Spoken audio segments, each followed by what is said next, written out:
Ơi con sông quê, con sông quê. Ơi con sông quê, con sông quê. Hello hello.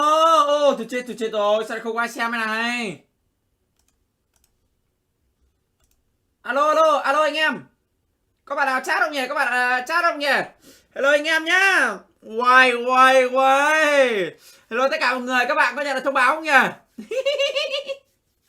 Hôm nay lại là tí PUBG Mobile nha các bạn ơi. Hôm nay bắt giải luôn, ok chưa? Luyện tập buổi livestream trước cũng như là tất cả những ngày mình không on livestream nhưng mà mình vẫn chơi game này. Mình luyện đến cái mức mà có thể tự tin về một cái phần thưởng trong ngày hôm nay rồi. Là skin Tara mọi người, mày thích xàm lông không? Mẹ game này chỉ có skin Tara. Game này skin Tara không? Không nha, không nha. Hôm nay mời quân sư Vĩ sang đây luôn, thò mặt vào mày. Quân sư Vĩ luôn các bạn ạ. Nó phải như thế. Các bạn hiểu là hôm nay mình đầu tư đến cái mức như thế nào rồi đấy, không phải xoắn đâu. Hôm nay thì mình có thằng Quang Quấn nữa các bạn ơi, nó sẽ là đối thủ của mình. Mình với thằng Quang sẽ chơi. Và mỗi bạn sẽ có một người đồng đội. Một người đồng đội bắn cùng các bạn nhá. Bắn 4-5 trận cơ. Xong tiếp nữa chúng ta tổng hợp lại thành tích của từng trận. Và cuối cùng là money money money. Money money. Money money. Đấy các bạn ơi. Làm trận nha, làm trước trận nha. Làm trước trận solo các bạn nhá. Và không biết là solo có tìm được trận không các bạn nhỉ?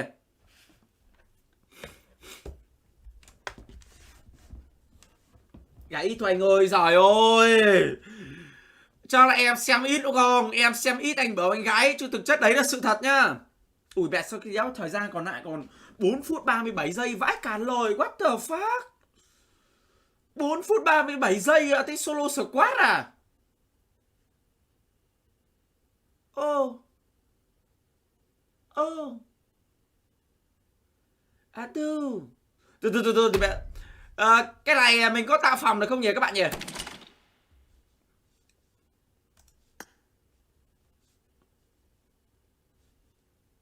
Tạo phòng cao cấp là thế nào ta?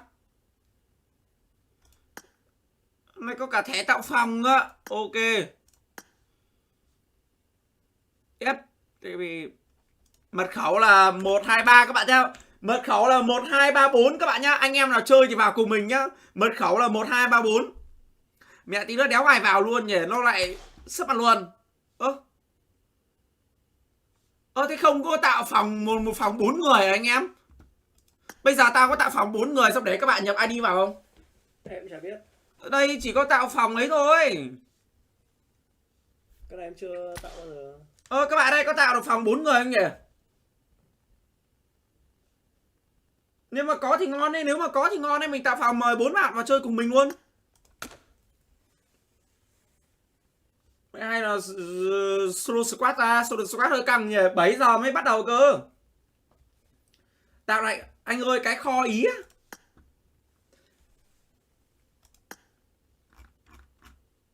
Đâu có thấy đâu.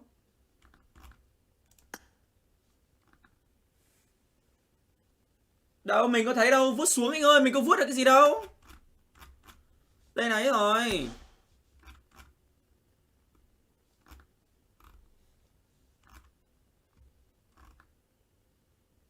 Ở bên trái chỗ chọn map đây, ở bên trái chỗ chọn map đây, mình thấy đây xếp hạng này, chế độ vô cực này, arena giải trí VSI này, metro royal, huấn luyện này, phòng này. Lên YouTube xem nhanh, lên YouTube xem nhanh. Lên YouTube xem nhanh nhanh đi. Tạo phòng rồi vào chỗ tạo map á.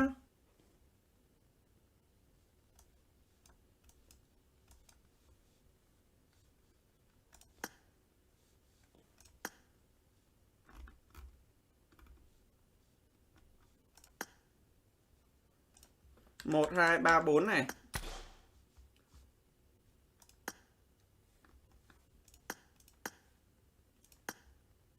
Đây là phòng 100 mà. Mày tìm thấy chưa? Lên đi cái thằng này. Anh tạo cái gì? Tạo phòng, bây giờ phòng 4 người thôi để tao mời các bạn đang xem livestream và bắn với tao một trận như này. Tạo phòng này. Inigo đây mà. À đây ok. 1 2 3 4 ok anh em ơi. Mẹ nó vẫn là phòng 100 người này. Mày lên đi, lên tìm đi. Anh chắc là phải setting ấy. Có setting không? Cái gì? Thôi đã lên YouTube đi. Cách tạo phòng 4 người bắn PUBG. Trời ạ, mẹ bắn solo không thể tìm được các bạn ạ. Bắn solo không thể tìm được trận cơ. Bây giờ vào anh em mình bật mic chém gió cho nó vui nhá. Đây là tạo phòng bắn giải rồi. Nghĩa là anh mời các bạn vào bắn cùng á? Mời các bạn vào bắn cùng này. Anh nhấn vào đây, vào. À, tạo kho á. Anh vào đi em chỉ cho. Vào game em. Anh coi đây. Bây giờ anh chỉnh bắn 4 này. Đây. Rồi, ok. Đồng ý á? Xong rồi đây. Nhưng mà nó làm gì có ID, phải có ID mời anh em vào mới được chứ. Nhóm nhanh này. Đấy, cái mã này. Trời ơi. Thề các ông làm khó tôi quá các ông ơi. Thế tại sao nãy giờ mày cắm mắt vào cái điện thoại nhỉ thằng nồi này. 212 23104 các bạn ơi, mệt thế nhỉ. Mệt thế nhỉ, thằng nồi này nó biết mẹ nó cứ hồi từ nãy giờ nó chơi game các bạn ạ. Mình chiếu cọ quá anh em ơi. Công nào chơi game không vào đây bắn cho tôi trận xem nào. 212 đây này. Tem 3 vì à, ok luôn. Có mic không? Bật mic cho nào em.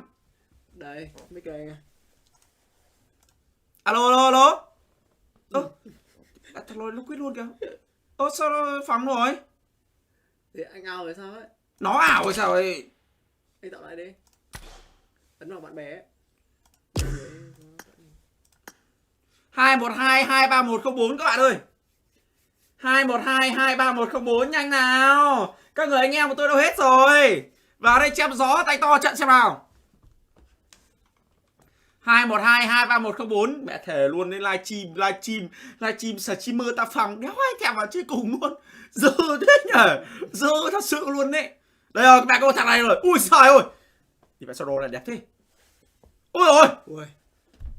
Mẹ thằng bé bo này sao đồ nó đẹp thế mày. Alo, các bạn có nghe không? Alo. Nghe anh ơi. Ui giời ơi, đẹp trai luôn em ơi. Chơi nha. Nhưng mà chúng ta có lên kích một bạn ở đấy để chờ đợi một bạn nữ vào không nhỉ? Ui mẹ đồ này đẹp thế mày. Trời, làm nhiều tiền đấy. Mẹ tại được đấy. Chơi nha. Nhậu nhẹ một cái top 1. Mẹ bắn tí nữa bắn giải đấu cho nó có căng thẳng các bạn. Cần mua lick CF giá 10 triệu. Cảm ơn bạn rất là nhiều. Cảm ơn bạn đã đặt sự tin tưởng. Thì sao 2 thằng luôn này mày này. Con này nhiều tiền đấy nhỉ?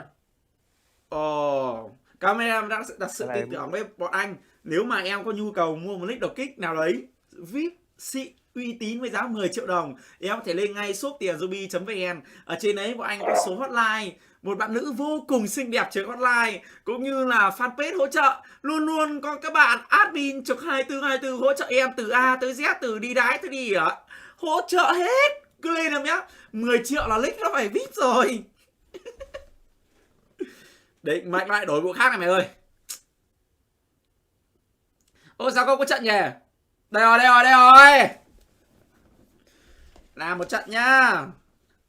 Làm một trận kiếm với tông 1 tí nữa mình hình như mình bắn những cái thằng đéo là người Pakistan hay là Ukraine các bạn. Lúc nãy mình kết bạn ấy, nó tên nó dị lắm, với cả là nó không phải là ngôn ngữ Việt Nam. Không hiểu sao 4 thằng cơ, mà hôm nay mình bắn 4-5 trận liền cơ. Toàn thằng nước nào ấy, xong là nó còn không có mic các bạn ạ. Đéo hiểu kiểu gì.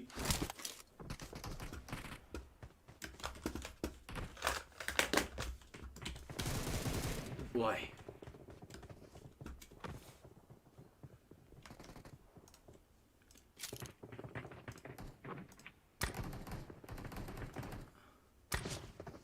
Chín mươi khu mình đúng rồi mà, cái này đúng anh em nhỉ.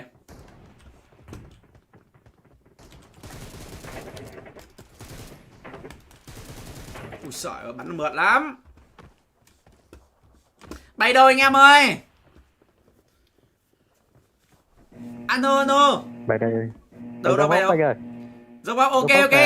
Tí nữa thằng nào đặt được mục tiêu cho anh theo sau với. Để số 1 nó bay luôn. Ok đây bay rồi bay được. Anh em nó theo dõi được mà. Theo đâu? Tao theo sau rồi đấy. Tao theo sau rồi đấy.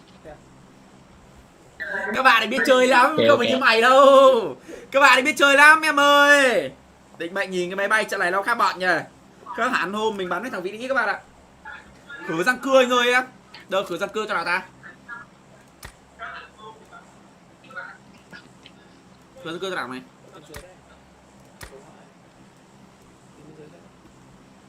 Khử răng cưa là bật đấy tắt. Hiệu ứng tức thì giúp bố cục đồ họa mượt nhưng tăng mức hao phí pin. Ui trời ơi, mẹ tao dùng điện mà. Tao dùng điện. Tao dùng điện mà. Pin biết gì ở đây. Chúng tôi chơi giả lập. Sấy đàng hoàng cho anh chứ anh sấy nó giật thế. Dạ vâng. Bây giờ nhá, rất nhiều bạn game thủ của cái trận đấu tiếp theo ấy. Bây giờ mình ấy bắn giải các bạn nhá. Rất nhiều bọn đấy đánh giá mình rất cao.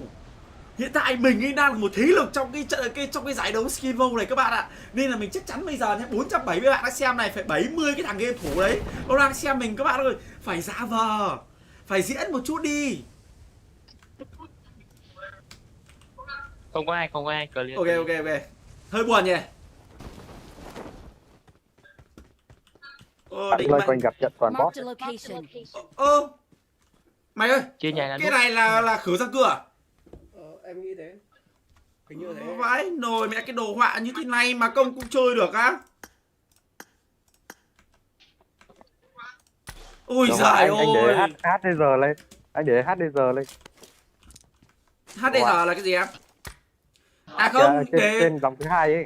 Anh để mượt mới để được 90 FPS em ơi. Bắn Mày anh nó xịn lắm, mày anh nó xịn lắm, anh phải chơi 9 FPS cơ.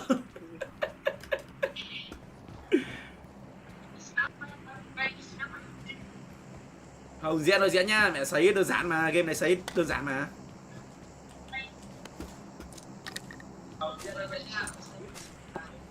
Cái đợt mà cái game PUBG Mobile này nó ra ấy, cũng có rất nhiều bạn bảo mình làm.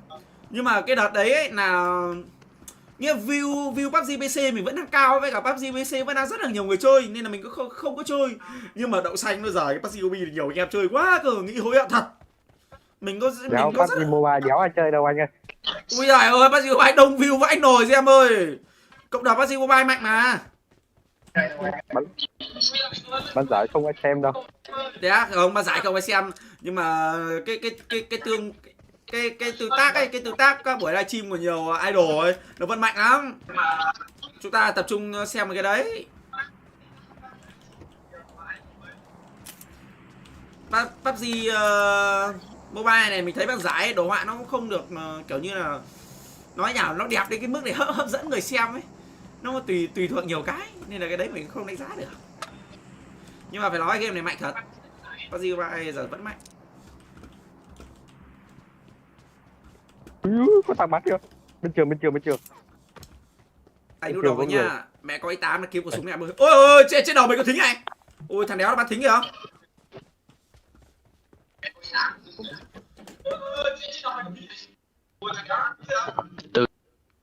Bật nó tí nữa có tin nhắn ở tao nhá.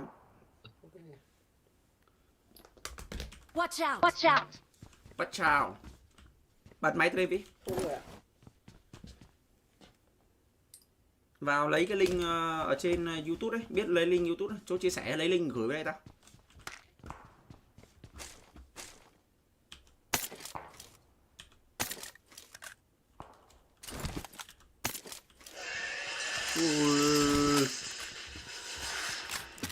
Tắt âm đi. Không để âm tí có tin nhắn là biết. Anh em có khẩu gì mà lắp được cái 8x to đùng của mình không? Có ai đang bắn ca đấy.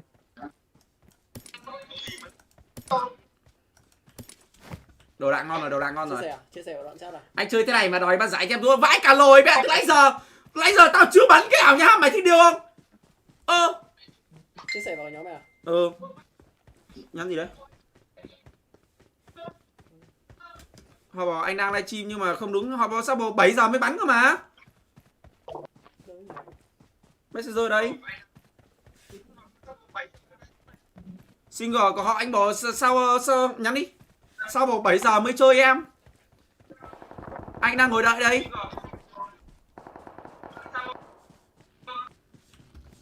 Watch out! Watch out! Cái gì? Sao lại như Tao bảo là single là cái gì? Tao bảo mày nhắn như thế đi, nhắn như tao nói ấy. Như nào như nào?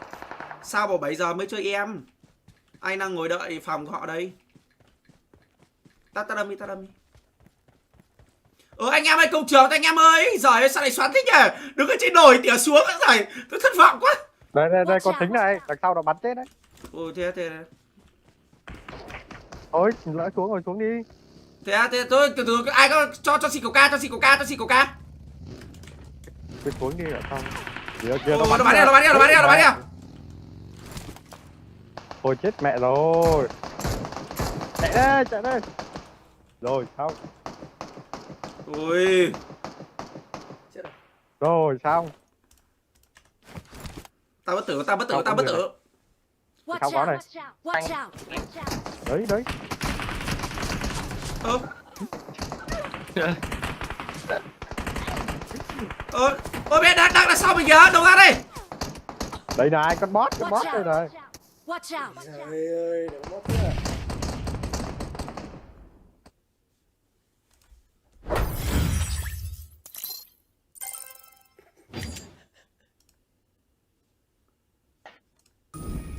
Đùa ra ấy. Ra bán giải của bên này, bán giải của bên này. Thật không gà, đang lúc ấy đang mải chém gió ra bán giải với bên này mà. Sao? Ôi anh chơi nháp được. Đâu rồi, anh em vào lại anh em ơi. Chơi nháp trận nào anh em ơi. Bắn nhau đây, chơi nháp trận nào, chơi nháp thôi.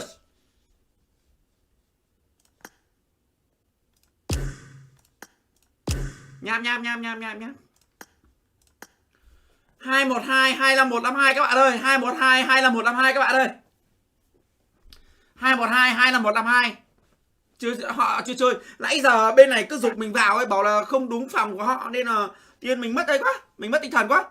Gấu à? Đấy, gấu này là bạn trai hay là một bạn gái xinh đẹp đấy? Anh xem thông tin rồi à? Đâu? Ấn vào. Hồ sơ người chơi kìa. Làm gì có làm mấy nữa mày? Bây giờ Cái người kia ra đi anh ơi. Người ta không ok. làm. Cái trò em anh thấy đâu? Ở đây khai trừ này. Ui, Bắn rồi đây. ui anh đây khai trừ. lại nha. Cái gì đây? Anh em tập trung nha, bay vào đông bắn nhau luôn anh em nhá. Chứ lại mẹ lỗi quá. Lại lỗi thế nhỉ?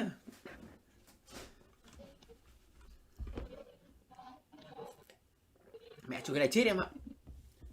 Cái lúc nãy tao nghĩ là trong cái khu trường ấy toàn con gà thôi, hình như bọn này danh cao ấy. Để trường toàn bro mà. Thế á? Anh bị boss giết mà. Thì lúc nãy đứng gốc cây cho thằng boss nó bắn ấy. Cày thế nhờ.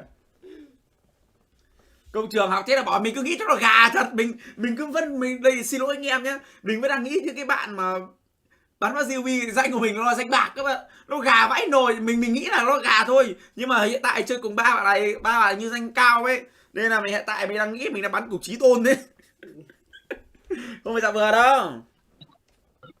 Mẹ trận này mà không giết được kêu là nghĩ mẹ luôn này, không có giải rút giải giết cái gì hết. Yên tâm, làm được, ao trình.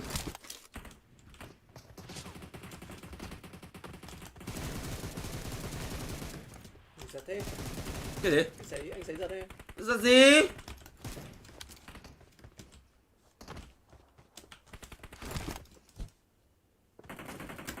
Mẹ kéo lấy mút được à?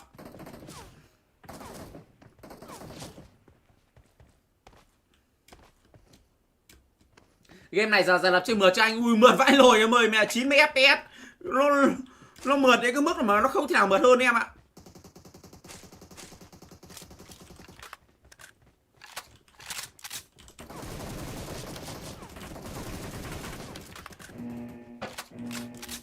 Em ơi, em vui lòng cho anh mượn bộ quần áo của em ơi. Spe Long ơi. Anh nghe tí mà em đưa cho.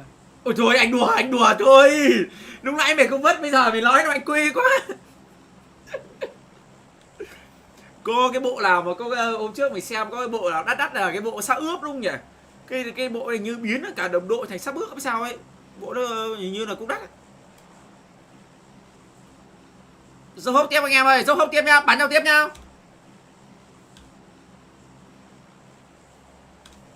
Cho nó căng thẳng. Ước gì anh chơi game kinh dị nhau lát ngày xưa giờ mắc ra game nữa em. Cái game hơi nhỏ thì cho to lên.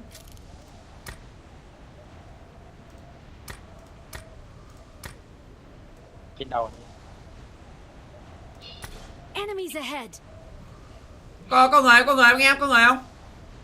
Có một tem Ok. 4 người. Ok, mua được nha, mua được nha. Mày chúng mày sai lầm tuổi trẻ rồi, sai lầm tuổi trẻ với bố mày rồi.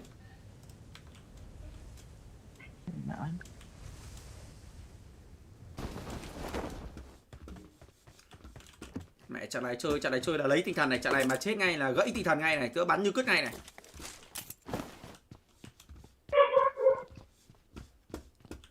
Thì mẹ sao cái nhà nó giàu thế? Phải cả nồi.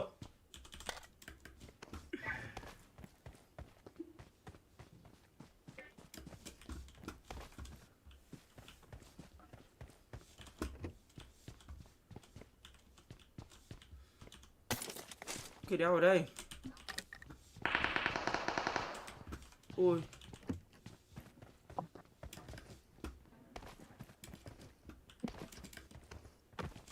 Chưa có súng anh em ơi.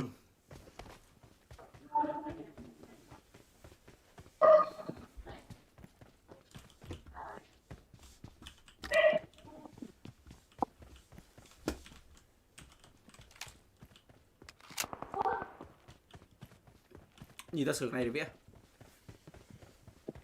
Chết đấy.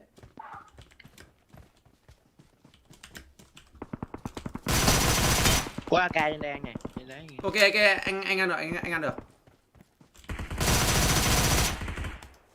Có bot à?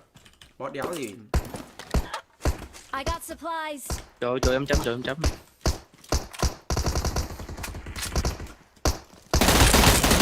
Thế đéo là bot bắn đâu thế?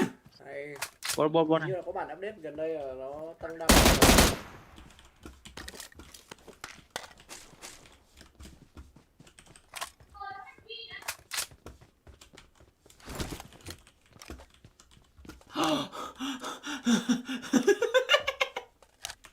Watch out. Ôi. Mày vào click face của mày đi em. Mày vào YouTube tao, mày comment 7 là gì, 8 là gì, 9 là gì, không là gì đi. Tao ghi mà.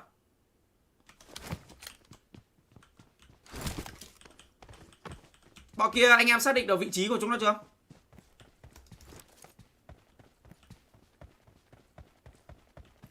Ao chỉnh bot ngay, bọn này tuổi gì? Watch out. Mà bây giờ mình có mili 8x rồi. Không có phớt nhỉ? Em cũng chả nhớ ấy. Định mà Đi mày chung tao. anh ơi. Chết cái. Ok cho anh xin cái phớt với. Em chỉ có bình máu nhỏ thôi, không có phớt anh. Ok.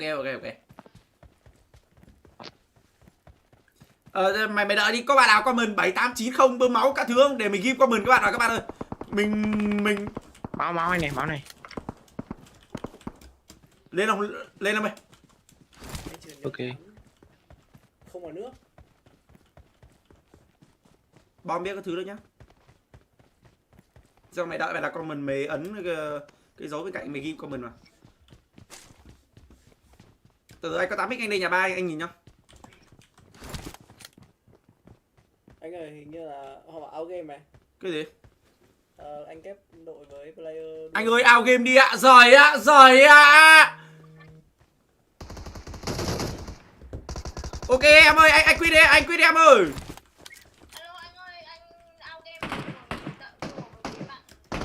Ok em nhá. Location. Trên nóc. Sorry những người anh em nhá, mình anh quyết trước đây. Ok anh. Anh có 8x cái giết anh đi. Định mệnh các bạn ơi. Có bạn comment kìa. Ghim nó vào. Ghim vào. Đâu rồi, định mệnh pha ấy mà mình bắn thì thề luôn. Quýt cái map này như nào mày? Anh ăn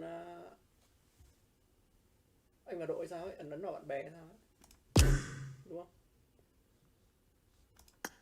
À dưới bảng tên anh kìa, bảng tên anh có cái thoát ra kìa, bảng tên đấy. Bên phải bảng tên đấy.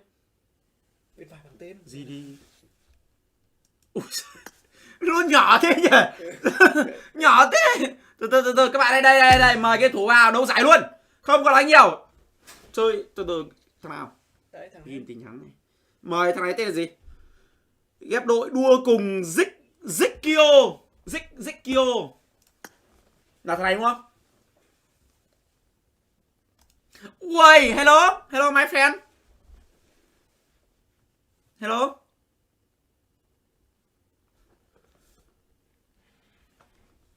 Có đúng không? Ôi nó chào tao này, định mệnh bật mic lên bạn ơi. Pani, mic check.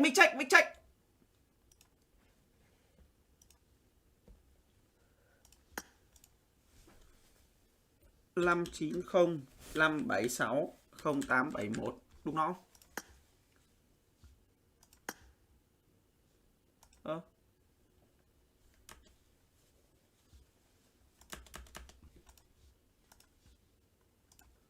Năm 90 576 0871. Sao nó là Zekifa là thế nào?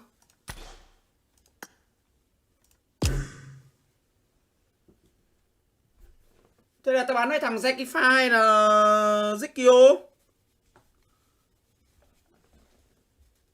Đúng rồi, ba bạn này mình nhớ mà. Zikio God Aichibu. Đúng rồi, bán với bạn Zikio rồi. Hello.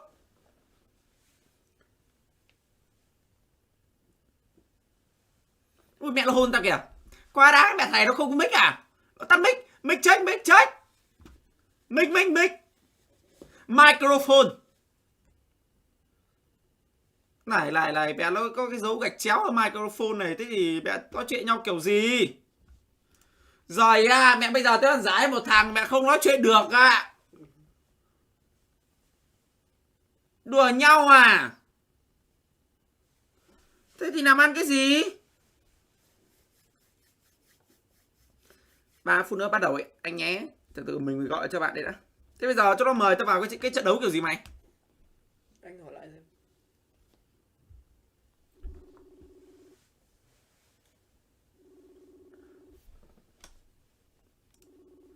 Turn on the mic.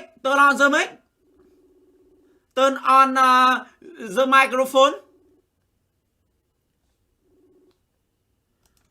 Alo em, thế bây giờ là họ mời anh vào cái trận ấy kiểu gì nhỉ?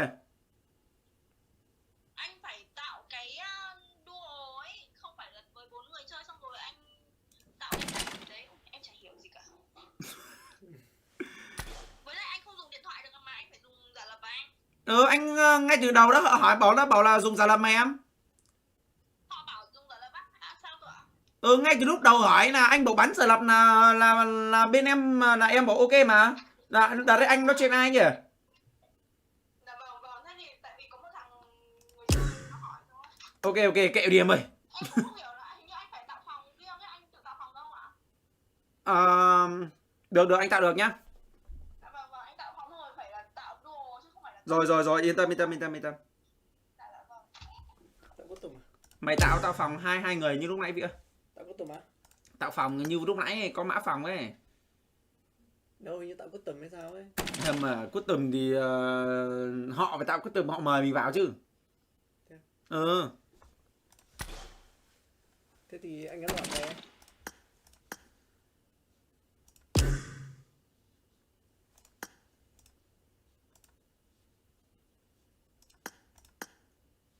Đây đúng không?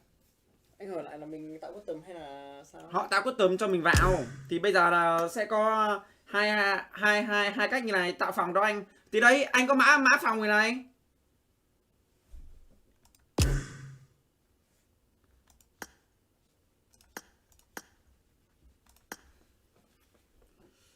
Mẹ sao thầy nó vào được? Tao tạo hai người thôi mà.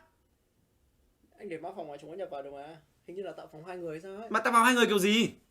Nghe là anh tạo cái tùm đua ấy. Rồi thì mày tạo ra đi. Nãy anh vào anh tạo mà. Mày tạo đi. Đây. Và mốt tạo phòng đâu nhỉ? Phòng dưới. Nhưng mà họ bảo không được dùng giả lập anh ạ. Không dùng giả lập thì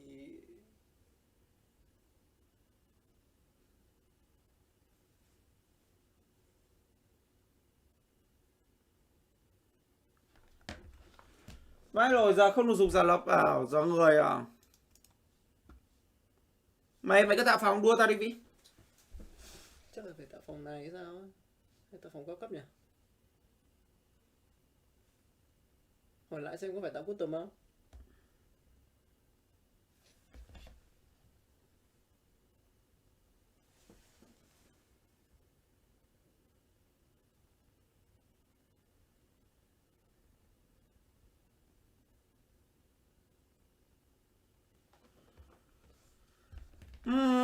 Khó nhỉ.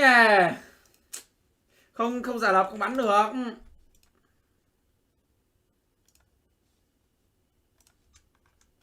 Các bạn đợi mình một chút nhá.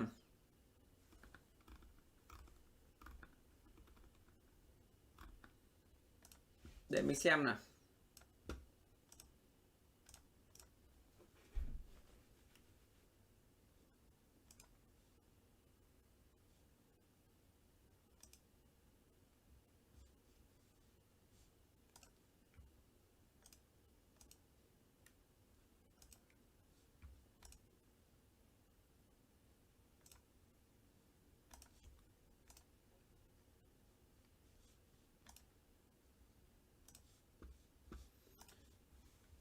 Định mày, các bạn ấy không dùng là bắn khoai lắm, không được đâu.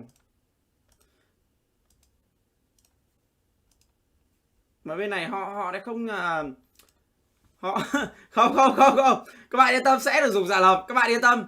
Bởi vì thằng Quang kia là nó cũng bắn giả lập mà. Mình với thằng Quang Quấn mà anh em.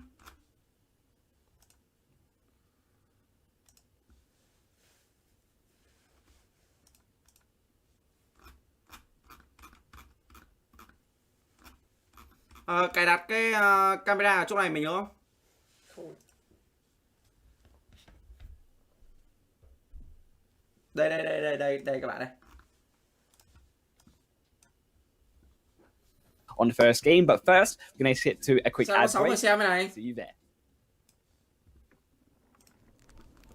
Giải đấy này họ làm trên nền tảng khác hay sao ấy. Đây là một cái buổi livestream trên YouTube thôi. Đợi tí các bạn ơi, sẽ được dùng giả lập, anh em yên tâm nhá. Cryptocurrencies, it's like a virtual money. You can store it, you can spend it, transfer it. Từ từ mình you can gọi store lại về cái for vấn đề dùng giả lập hay sao short đó. term or long term, like an investment. But overall speaking, it's like a virtual money. You can use it to buy. Bởi vì things mình đã like hỏi ngay lúc online, đầu mà nếu offline. mà alo. The only difference is that cryptocurrencies Thế thì are bây giờ giả lập với more điện thoại sao em nhỉ? compared to fiat money. Em không nghe rõ. Bây giờ giả lập với điện thoại thì sao em nhỉ? Bây giờ thì anh cứ stream lại cái stream của người ta trước đã, cái đấy người ta tại vì file của bên họ đang check, người ta thấy mình chưa stream lại cái stream. Cái đấy là đúng không anh? Anh đang xem livestream họ đây. Thì nó có hiện lại không ạ? Nó hiện lại rồi đúng không? Hiện lại là sao em? Có nghĩa là nó đang chiếu lại cái stream đấy ở trên stream của anh. Đúng rồi.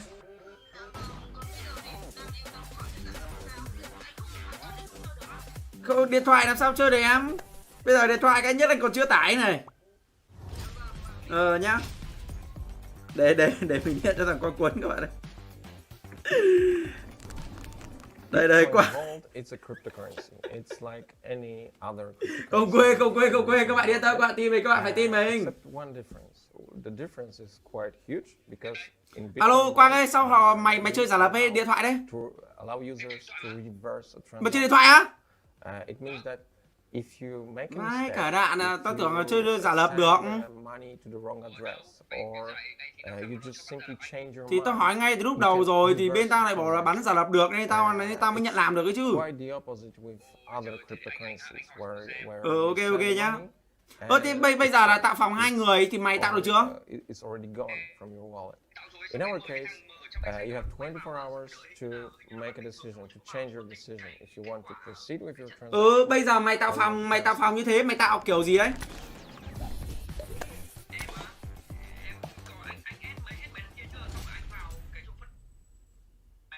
Phải nói lại bị lag không nghe cho mày ơi.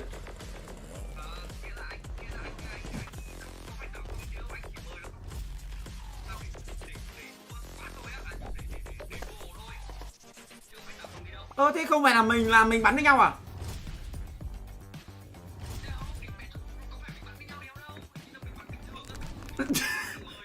Virtual cryptocurrency wallet allow user to store. Nhưng mà bây giờ mời hai thằng vào đua với nhau ấy thì làm sao mà được, đua với nhau ấy, về đến 10 15 phút 20 phút không có trận à? It's the same as your traditional wallet. You can have Ok. dollars. Ok, có gì báo anh nhá. Whatever. In a crypto wallet, you have the same, but you store cryptocurrencies online or offline. Các bạn ơi, vậy là sao nhờ?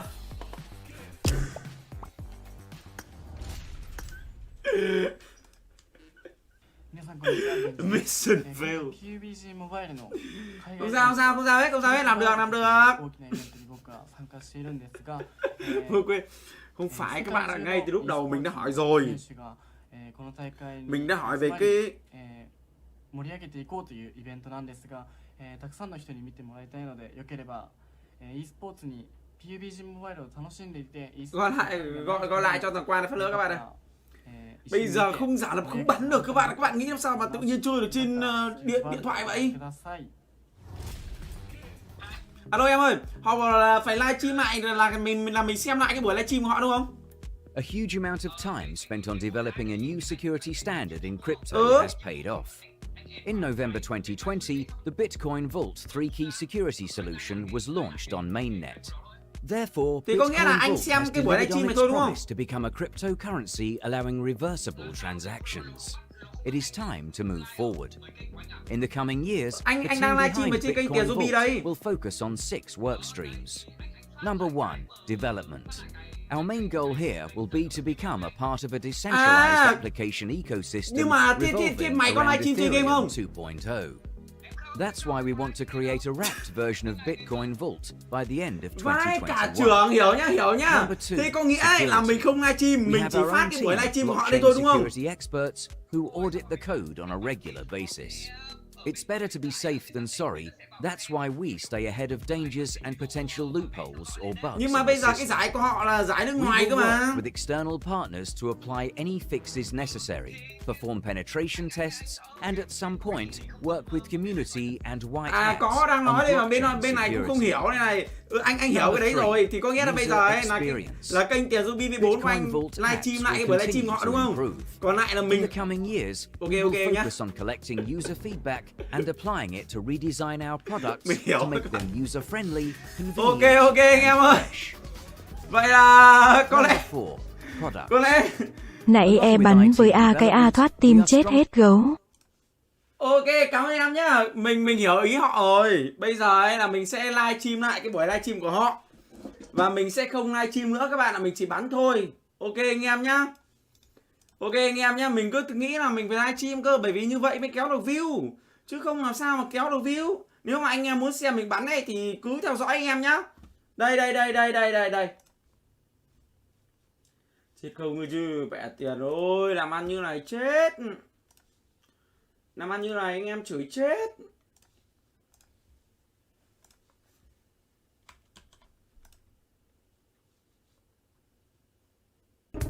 We will partner with public institutions and private businesses to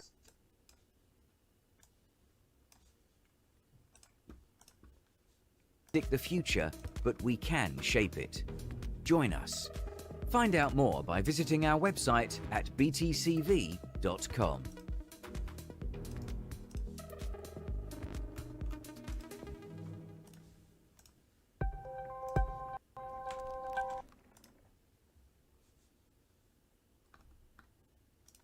Tarzan for what could be a penultimate opening match here, of course, in the Vietnam finals. We have, as we said, Kwang Kung and Tien Zombie, and as well as our 4 players, Rocky, Zephyr, Achibo, and also Ghosty, alongside us playing for that prize money today.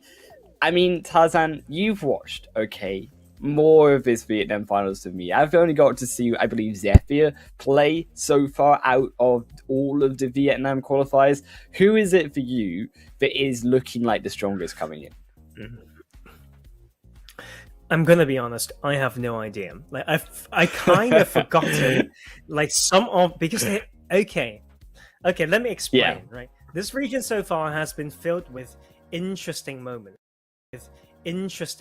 to say the least. We've got some of these funny moments as well, and it's almost like someone somehow stumbled across the qualification and got qualified. It's actually nothing like a crazy domination of like 10 kills, like 12 kills, or like really supreme display of talent.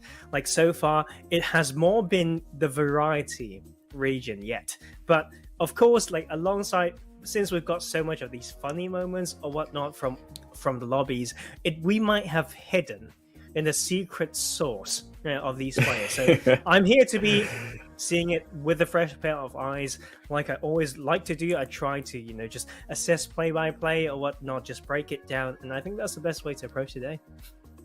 It's like a good Tabasco sauce, right? It's nice and spicy. Yes. We don't know really what we're going to get, right, Tarzan, coming into these games today. So that is what is exciting about it. But also, to be fair, we could also just see some flops. And I think we've also got to be ready for that as well. But keep in mind, interestingly, whether 1 or 2 players flop inside of their games, the intriguing part of it is that you told me coming in pre-broadcast is actually the points are counted separately between the influence and a player. So actually, even if the influencer drops, the player can still carry themselves on their own back.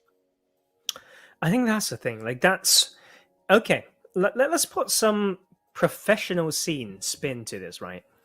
Yes, you can carry your team to win, but stats, personal stats, sometimes is the little like devil evil voice in your mind, right? Like, I can do this on my own stats. I can get more kills this way. Like, I will be, in the post-game graphic to say that I'm the top fragger when you're just like kill stealing everything, right? But so that is some sort of mentality that we have to fix through.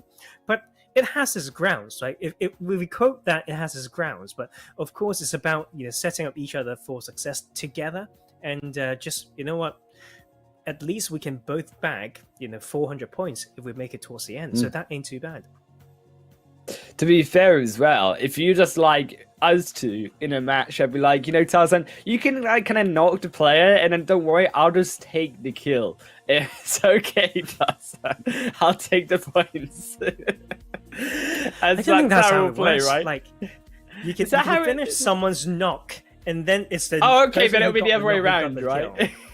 Yeah, oh no, it's a different team, right? If you're a different team, so we actually need to just be separate teams entirely. So, okay, if we just like separate, and we'll just go our own way. It needs to duo anyways, right? I mean, to be fair.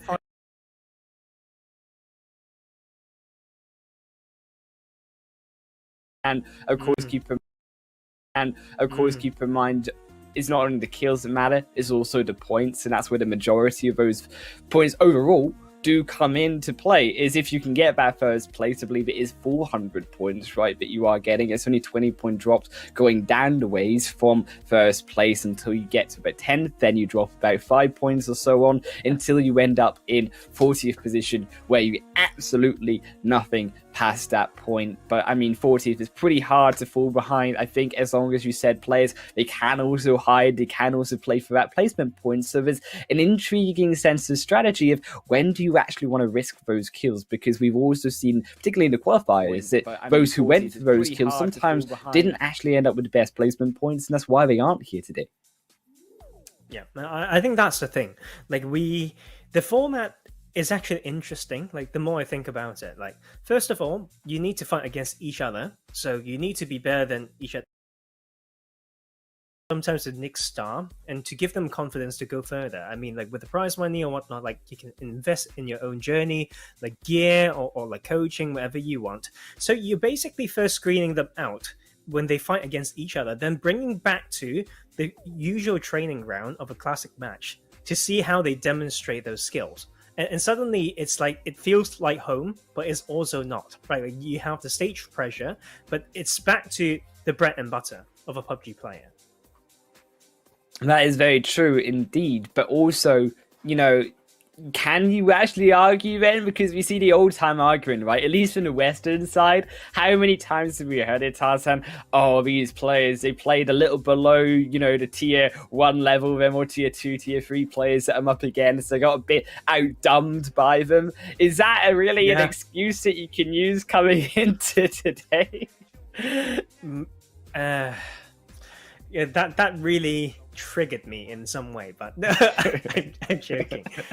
Yes. I guess the thing is, once again, like I'm just going to see how well they got those kills, right?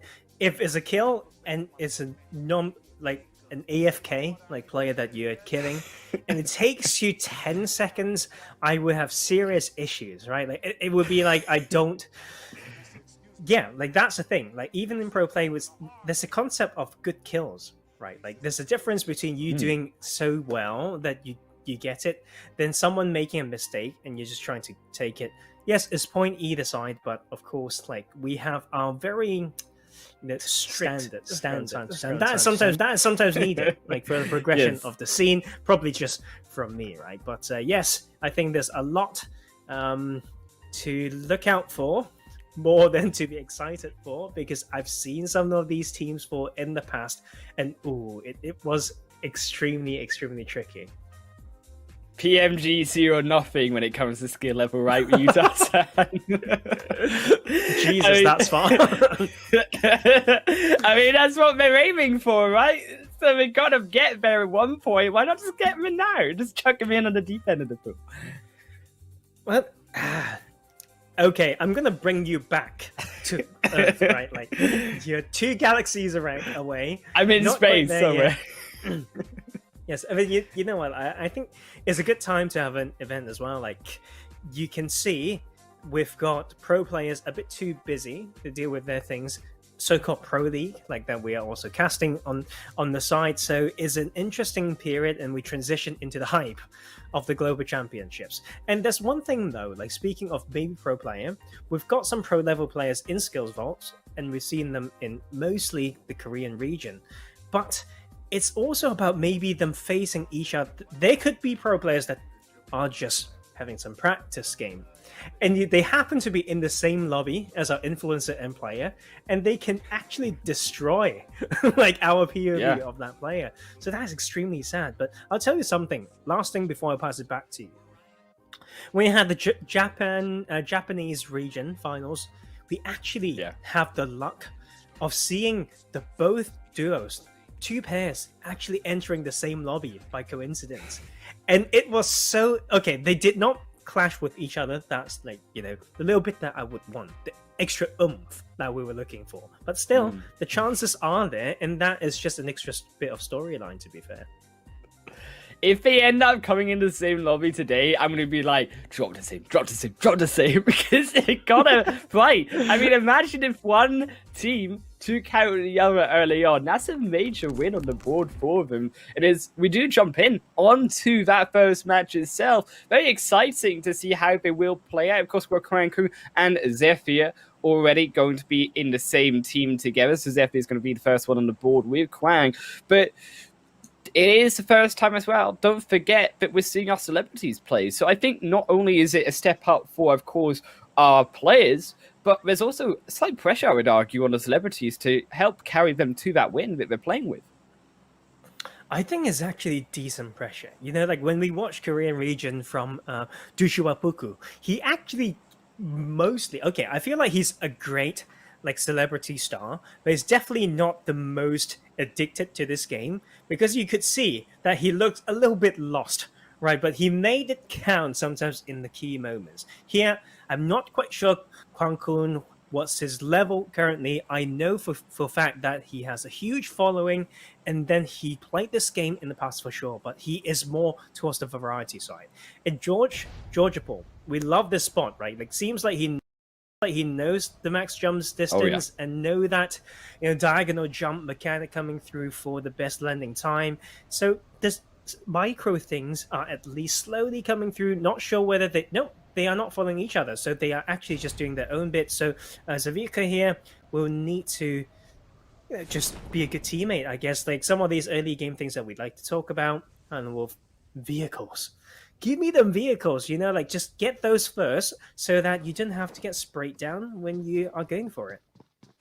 I think efficiency is also something we've got to really mention here, and we kind of touched on it, of course, in the pre-stage of this game, where players are dropping, as you can see already in that lobby. Keep in mind, it is only a normal lobby, a normal game that these players are being dropped into. Of course, we see their perspective inside of that, but they really have to be quick if they want those kill points. And I think is what we saw was a lot of these players who we tended to see come through and qualify into the finals. They got here because they were aggressive. They got here because they had those 5-6 kills a game in both of their matches in the qualification stage. Now that might not be the case. So do they have to then change up their playstyle to play maybe more similarly to a passive playstyle, or maybe even to the playstyle of what the celebrity wishes them to play? Is a tricky one, right? It's just all in the open, kind of open on the table, or I should say.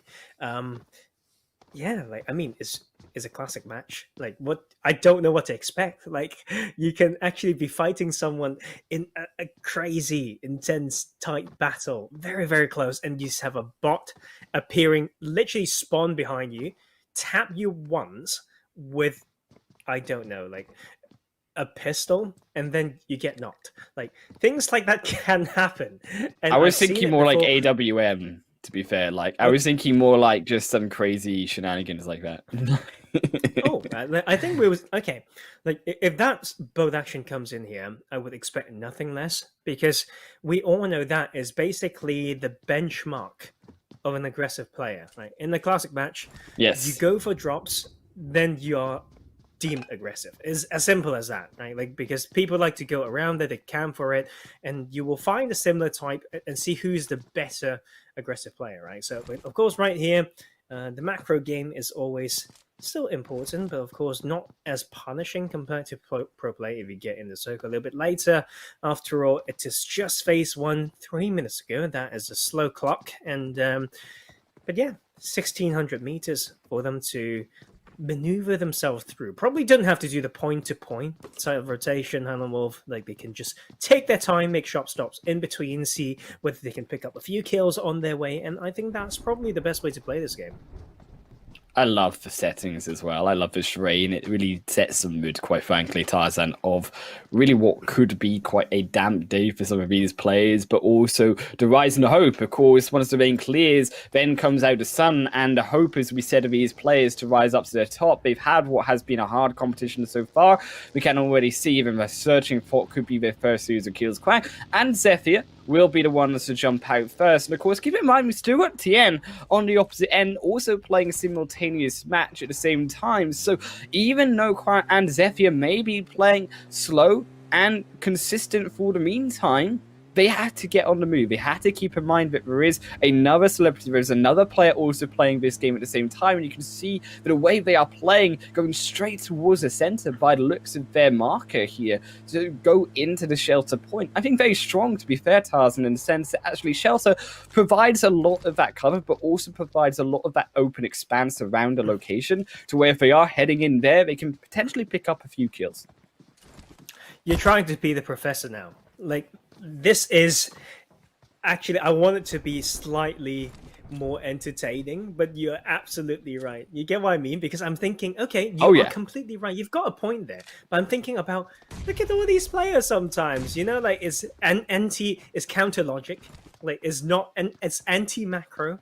We can have these ideas outdumbing it's all each a bait. other. Like, why are we fighting here? Like, for example, and why are they driving so close to South Georgia Ball when they didn't have enough info around here? When they drive so close, someone can just spray them down. I mean, the winners of self-dropable crates is always quite crazy, right? Because it's one of the hot drops. So we can really critique on these things, and I think it's best to see them getting occasionally punished, but not completely out, if I don't want to be a terrible person. And I think this is going to be an interesting fight, because if I'm the other team, I'll easily just take out the tires and then try to find a way to flank around. And you can see tires are all gone now, so they are on foot, and that can't be good. Yeah, a slight misposition, I would argue, of their vehicle, right? It's slightly outside the crates. They didn't keep it behind the cover of the crate yard itself, so they do lose out in their vehicle. I think a slight misplay coming through from Quan and Zephyr in the early game, but to be fair, they seem to be hunting for these kills. You know that there's players around, and we saw them jump